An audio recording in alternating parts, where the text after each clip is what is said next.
Bismillahirrahmanirrahim. Assalamualaikum warahmatullahi wabarakatuh.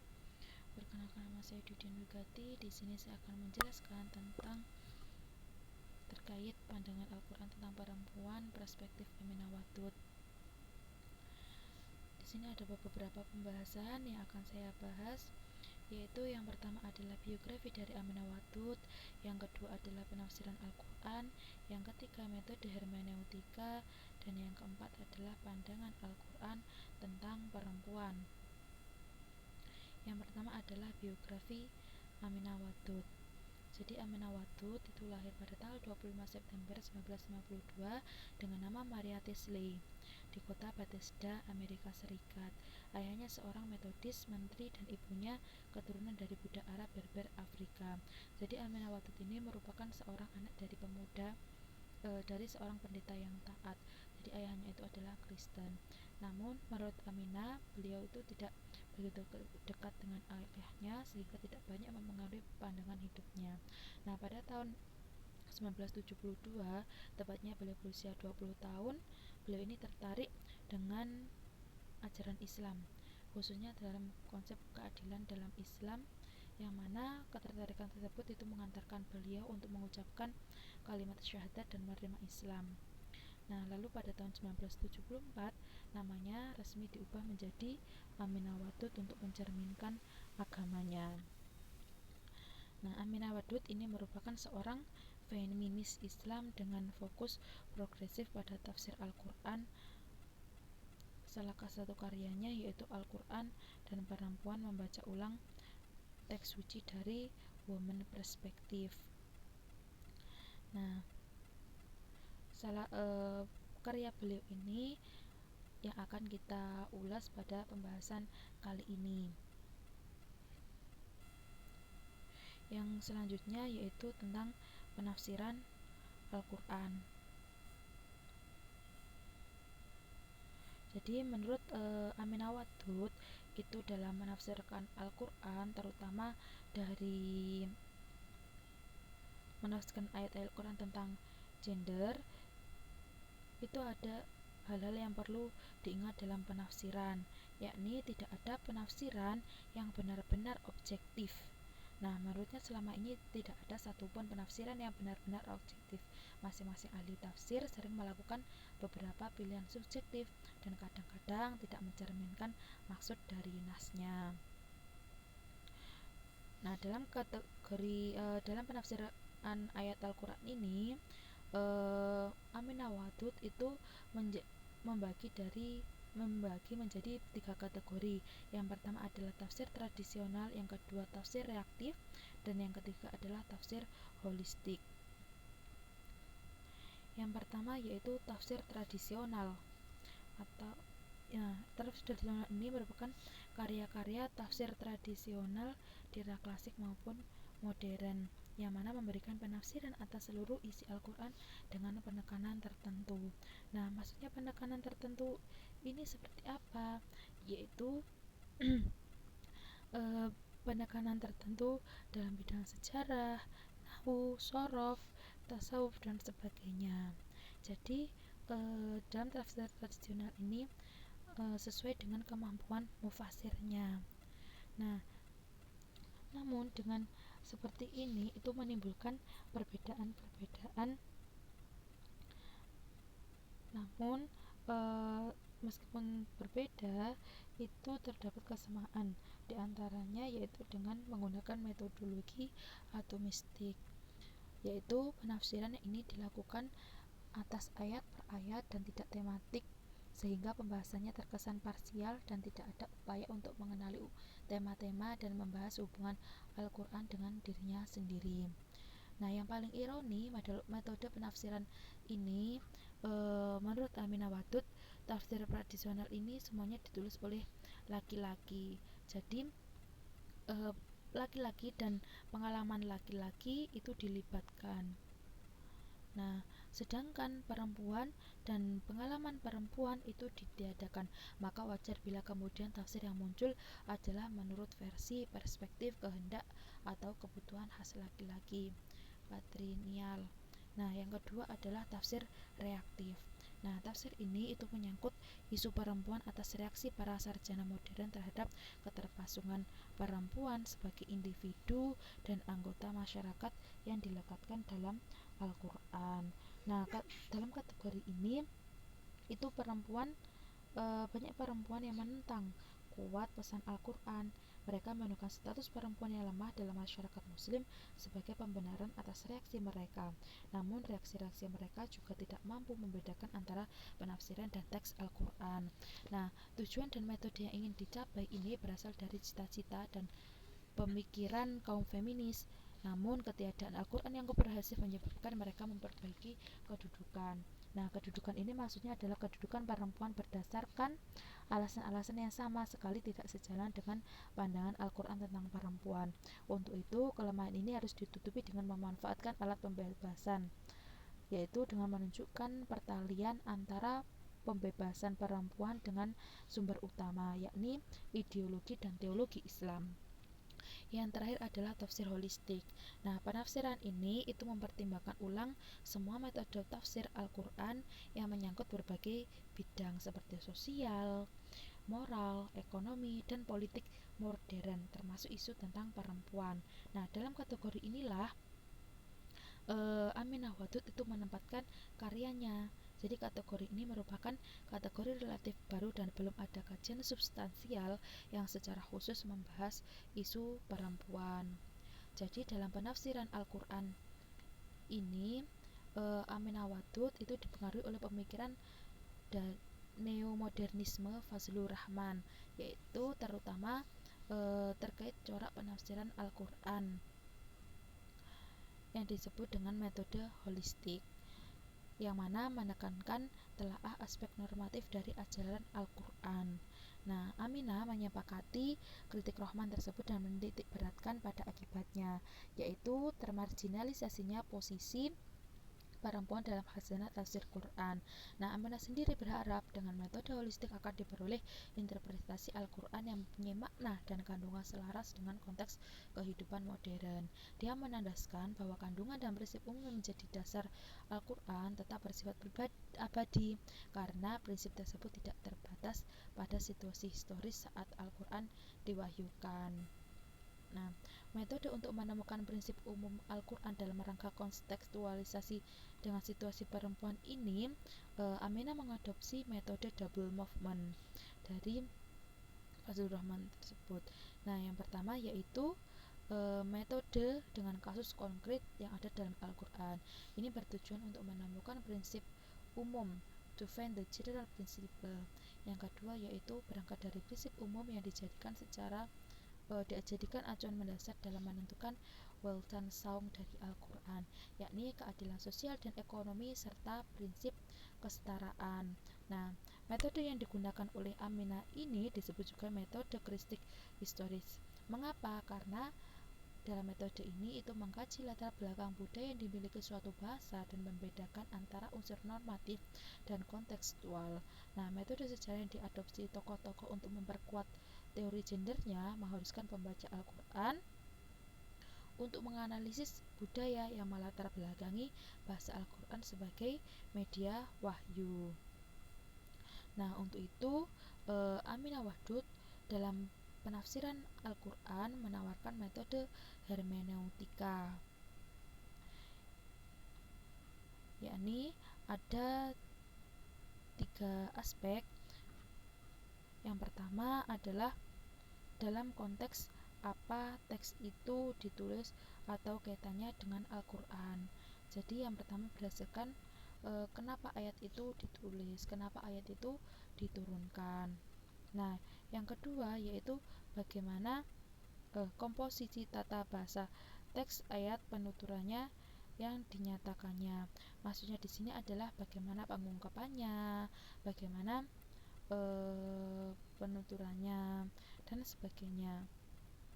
Yang terakhir adalah bagaimana teks secara keseluruhan, yakni Weltanschauung. Maksudnya di sini adalah pandangan Al-Quran secara umum. Jadi maksudnya adalah pandangan dari Al-Quran sendiri. Nah,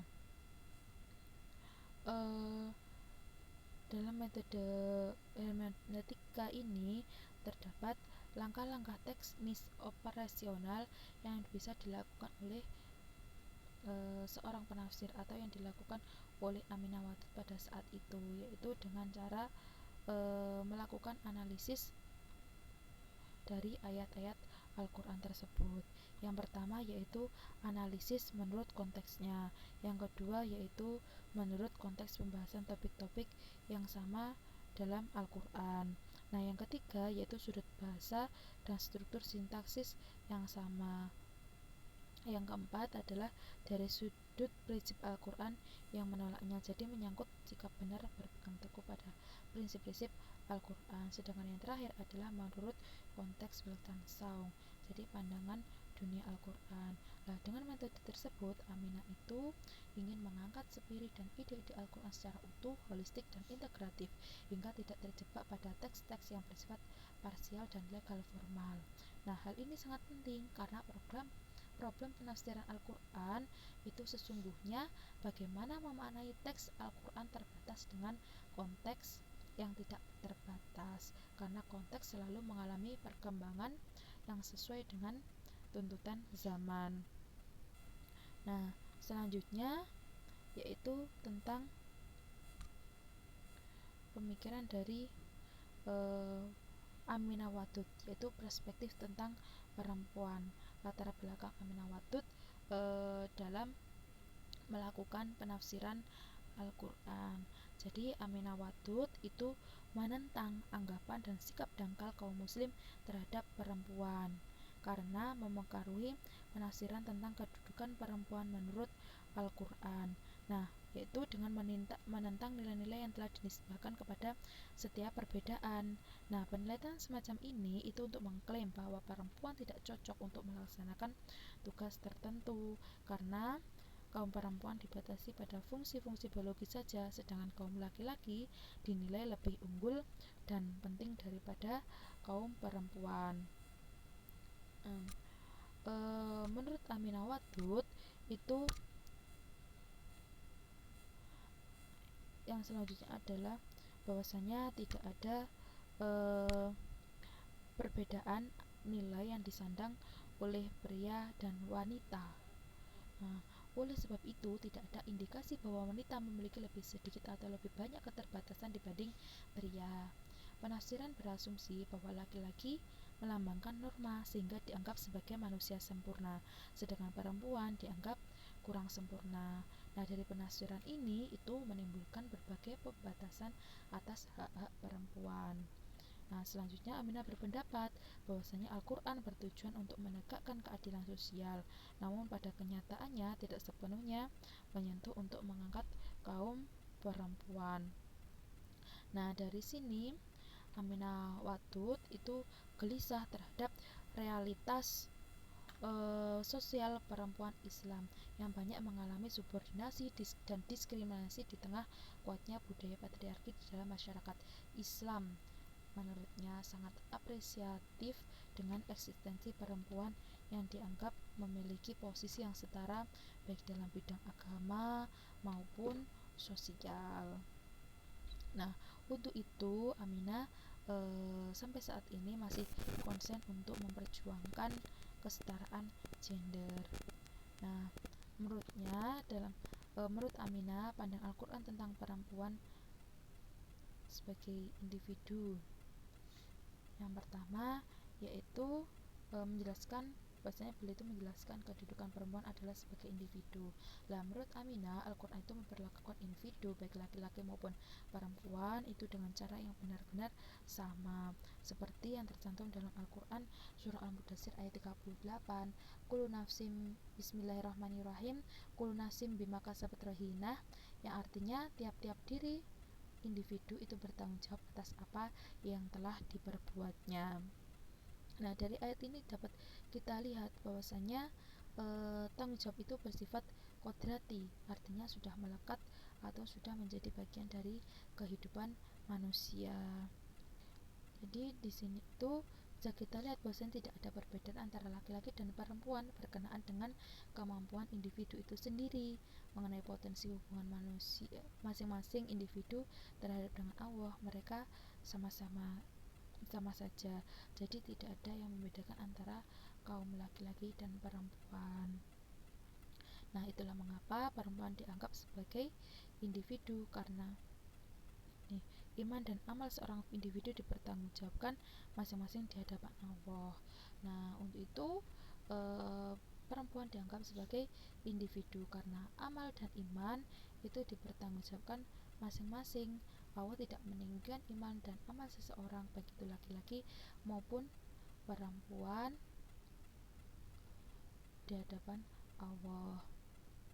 Nah, yang kedua yaitu pandangan Al-Quran tentang perempuan sebagai pembeda di antara individu adalah takwa. Nah, di sini Aminah mengatakan bahwasanya laki-laki dan perempuan itu merupakan kategori spesies manusia. Nah, dikaruniai potensi yang sama, yang membedakan adalah ketakwaan. Jadi di sini potensi manusia itu sama-sama